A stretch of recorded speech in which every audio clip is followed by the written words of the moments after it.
Hello everyone, आज है 13 अक्टूबर और आज इस वीडियो में हम बात करने जा रहे हैं जियो फाइनेंशियल सर्विस के बारे में।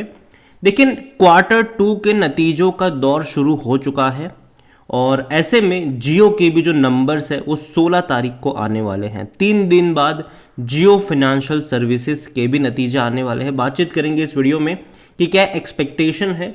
और देखिए, गिर रहा है शेयर, थोड़ा थोड़ा करके गिर रहा है। ये कोई उतना बड़ा फॉल, मेजर फॉल नहीं दिखा रहा है, लेकिन धीरे धीरे ना ये गिरता हुआ नज़र ज़रूर आ रहा है। बातचीत करेंगे वीडियो में उसके बारे में कि भैया मौके हैं कि धोखे हैं और क्या आउटलुक है इसका लॉन्ग टर्म का। देखिए, वीडियो को शुरू करें उससे पहले अगर आपने अभी तक चैनल को सब्सक्राइब नहीं किया है तो प्लीज़ अभी इसे सब्सक्राइब कर लीजिए, क्योंकि आगे भी बहुत सारे वीडियोज़ हैं जो आपको काफ़ी ज़्यादा हेल्प करेंगे। तो यहाँ पर शेयर अगर हम देखें तो 222 रुपये का है। आज खुलते ही 1% का डिक्लाइन आया है। पिछले एक महीने में अगर आप देखोगे तो लगातार गिरा है ये, और बीच में 219 तक गया था, थोड़ा सा अटेम्प्ट करा, फिर ये नीचे की तरफ अभी जाता हुआ नजर आ रहा है और शायद थोड़ा बहुत ये जा भी सकता है। लेकिन 16 तारीख को जब इनके नंबर आएंगे तब वो डिसाइड करेगा कि भैया तब ये ऊपर की तरफ जाएगा, नीचे की तरफ जाएगा। अगर नंबर अच्छे आए तो डेफिनेटली ये एक अच्छी तेज़ी दिखा सकता है, लेकिन अगर मान लो कि एवरेज नंबर आए तो वापस यहाँ पर जो आपको ट्रेंड है वो थोड़ा बहुत ऐसा ही, मतलब फ्लैट, मुझे लगता है मैं यहाँ से बहुत बड़ा मेजर फॉल एक्सपेक्ट नहीं कर रहा हूँ। मुझे लगता है कि 200 रुपये का जो लेवल है वो एक स्ट्रॉन्ग सपोर्ट के तौर पर काम करना चाहिए। जब इसका नया नया आईपीओ आया था, गिरकर ये इंट्राडे में 202 रुपये के आसपास गया था और तब मोतीलाल ओसवाल ने बहुत बड़ी खरीदारी करी थी और कई सारे बड़े फंड हाउस ने बहुत बड़ी खरीदारी करी थी। शेयर में बहुत बड़ी तेज़ी आई और उसके बाद जब इंडाइसिस से हटा दिया गया इनको तो एक झटके में हमें फॉल देखने को मिला और अभी ये अटेम्प्ट कर रहा है, कोशिश कर रहा है यहाँ पर रुकने की। अगर आप देखोगे तो अक्टूबर महीने से, इवन सितंबर महीने से ही अगर आप देखोगे तो 28 सितंबर को ये 225 रुपये का शेयर था। तब से लेकर अब तक अगर हम देखेंगे तो कोई उतनी बड़ी गिरावट नहीं है। बाजार में हालांकि तेज़ी आई है, लेकिन यहाँ पर ना ही तेज़ी है ना ही गिरावट है।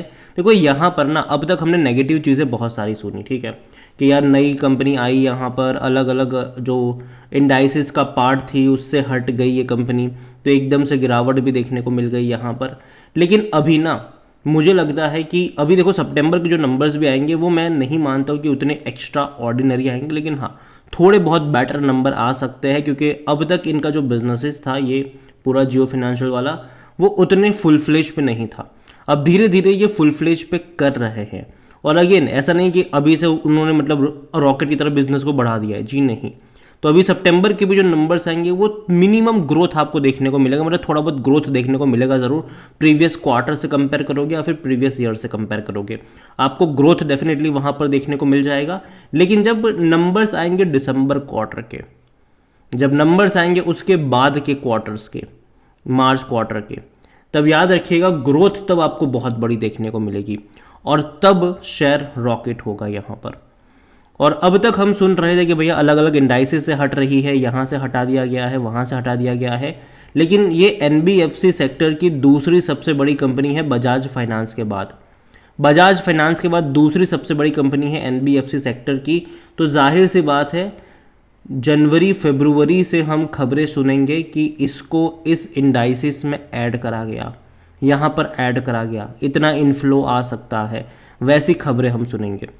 और मुझे लगता है कि देखो अभी भी मुझे लगता है कि कुछ दिनों तक ये इसी तरीके से भटकता हुआ नज़र आएगा, लेकिन बाय ऑन डिप्स के मौके बनेंगे, ये मैं कई बार बोल चुका हूँ। लेकिन मैंने एक चीज़ कही भी है कि बाय ऑन डिप्स का मतलब ये नहीं होता कि 2-3 रुपये गिर जाए और आप खरीदारी करने के लिए आतुर हो जाओ, तत्पर हो जाओ, ठीक है, वो नहीं होता है यहाँ पर।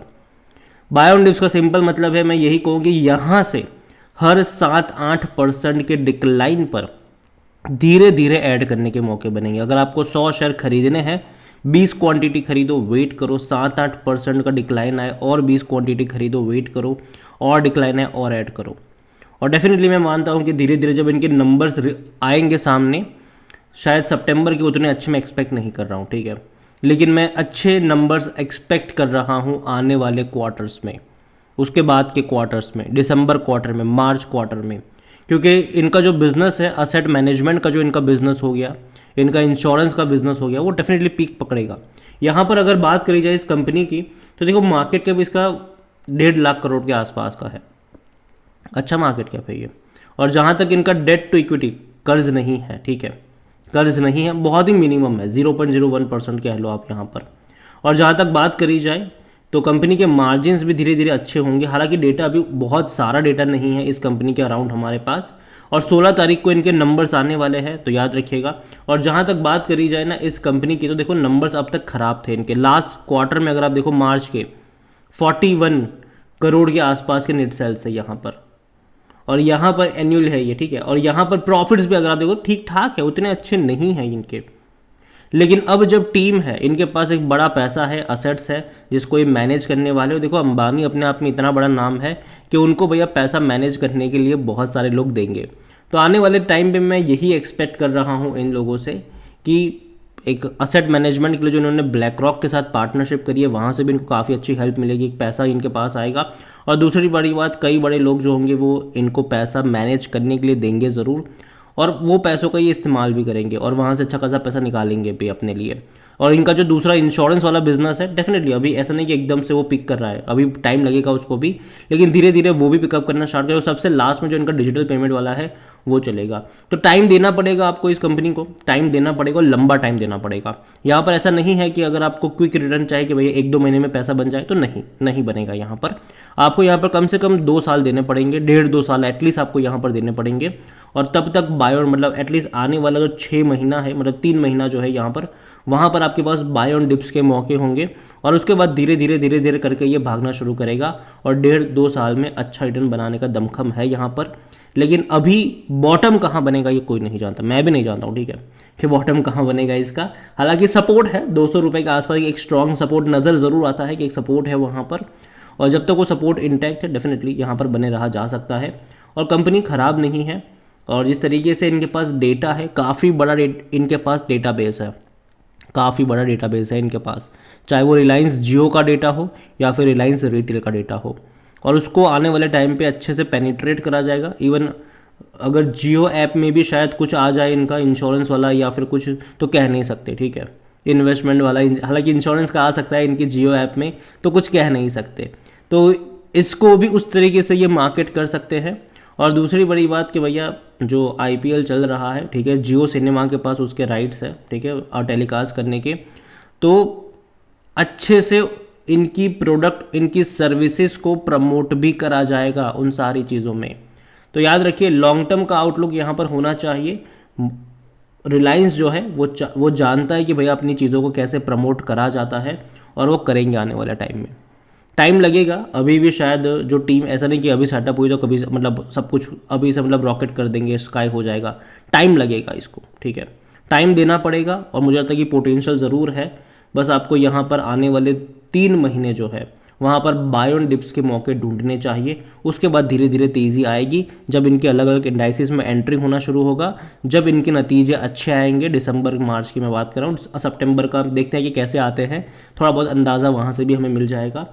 तो वीडियो को एंड करूँ उससे पहले, एनालिसिस के लिए जिस पोर्टल का मैं इस्तेमाल कर रहा हूँ, ट्रेड ब्रेन्स, अगर आप भी इसको यूज़ करना चाहते हैं तो लिंक मैं आपको डिस्क्रिप्शन में दे दूंगा। और अगर आप मेरा कूपन कोड HSA20 का इस्तेमाल करोगे तो आपको 20% का डिस्काउंट भी मिल जाएगा।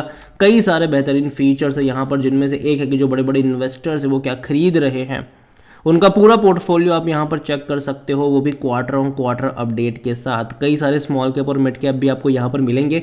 इतना ही नहीं, एक और फीचर भी है कि स्टॉक रिसर्च रिपोर्ट, जो बड़े बड़े ब्रोकरेज हाउसेज होते हैं वो अपनी रिसर्च रिपोर्ट निकालते हैं कंपनी में बाय करने की, सेल करने की। जैसे कि HDFC सिक्योरिटीज़ ने ट्रेंड में अपनी सेल कॉल दी है, 1370 का टारगेट है, क्यों दी है उसकी रिपोर्ट मिलेगी। जैसे कि और HDFC सिक्योरिटीज़ ने जैसे स्टाइलम इंडस्ट्रीज़ में बाई कॉल दिया है, 31% का वो अपसाइड देख रहे हैं। तो ऐसे कई सारे हैं, जैसे कि ICICI ने भी अपनी रिकमेंड दी है, मोतीलाल ने भी दी है, तो कई सारे हैं यहाँ पर।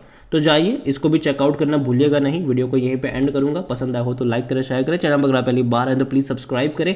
और जियो फाइनेंशियल सर्विस के बारे में क्या सोचते हैं वो भी आप मुझे कमेंट में लिख के बता सकते हैं। Thank you.